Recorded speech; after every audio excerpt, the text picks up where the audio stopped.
Bayelsa West. The President, I rise to lend my voice to the motion that these bills introduced by the executive as part of a comprehensive tax reform in our country be read a second time. In doing so, Mr. President, I remind us that by our rules, at this stage, we are to discuss the general principles and not specific details and provisions. And I rise to say that I agree in general the need for a comprehensive tax reform in our country. We don't have an economy that is taxation-based and taxation-driven. It's an economy that is sometimes difficult to track, sometimes difficult to predict, and that's not the best for us. In our system, if you look at the tax ratio, even in African countries, our tax reliance is just about 7% or even less, 7% of our population. Compared to the GDP, the tax to GDP ratio, this country is one of the least. And that doesn't speak to progress, it speaks to stagnation and backwardness. Even the African ratio is 15% tax to GDP. And it's understandable because the founding fathers of this country based economies pre-independence on taxation, even taxing cattle. They call it jangali in the north. And people were paying. They could plan the economies. And that was when they did major things in all regions.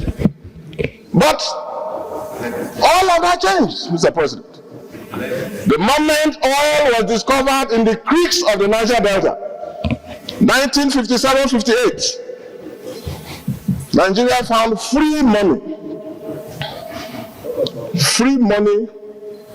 in the creeks of the Niger Delta, and we left taxation, just as we left agriculture and manufacturing. So that's where we are. So the attempt by the current administration to let the governments of Nigeria, all levels, they run on tax and tax revenue, is something that I fully support. I am aware that some issues have been raised, and that is legitimate. We're a country of diverse people, diverse cultures, diverse expectations, and that's the beauty and the greatness of Nigeria. We cannot expect to be a country that speaks with one voice or sees things only from one perspective.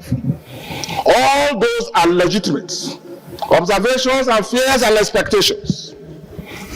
All we're expected to do is to harmonize all of this and enact laws in the national interest, which I believe, following our rules, after the second reading, at the committee stage, when the public hearing is held, everybody who has anything to say will be invited to say, as the chairman of the committee has said.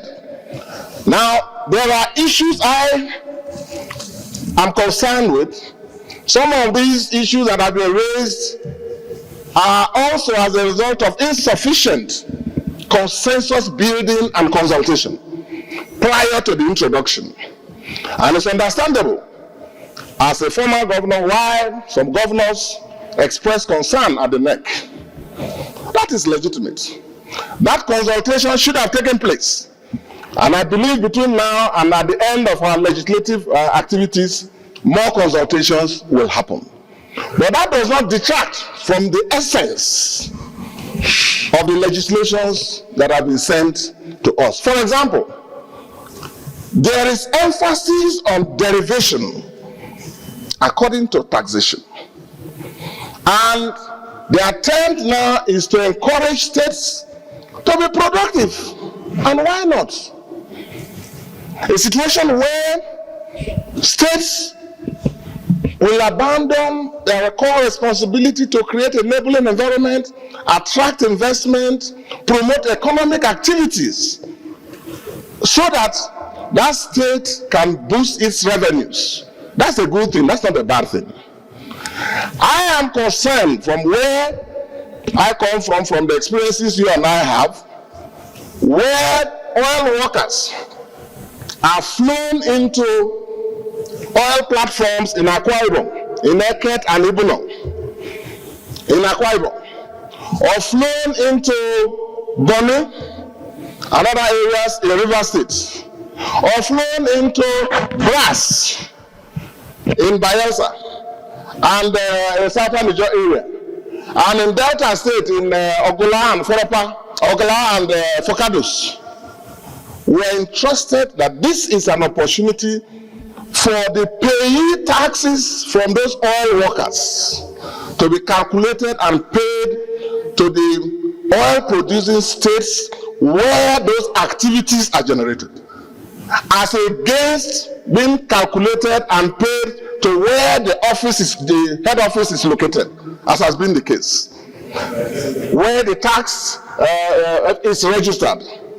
And from the general principles underlying this bill, as explained yesterday, there is a move and a commitment by the executive to address that issue of revenue derivation, to ensure that payee taxes, even for the oil workers that are flown in and flown out every day out on the work, or 2 days, be calculated and paid. If that is done, I think that is a good move that should be supported. The other area in that, according to derivation, when we get to the committee stage, we'll look at the specific details. But there's nothing wrong in saying that the telephone calls that are made in Bayelsa or Akwa Ibom or Sokoto or Kano, the VAX on those things that are consumed, they calculated and paid to those states. And we are told that that is the essence of these bills. And there's nothing wrong about it. Because VAT is a consumption tax. It's not a production tax.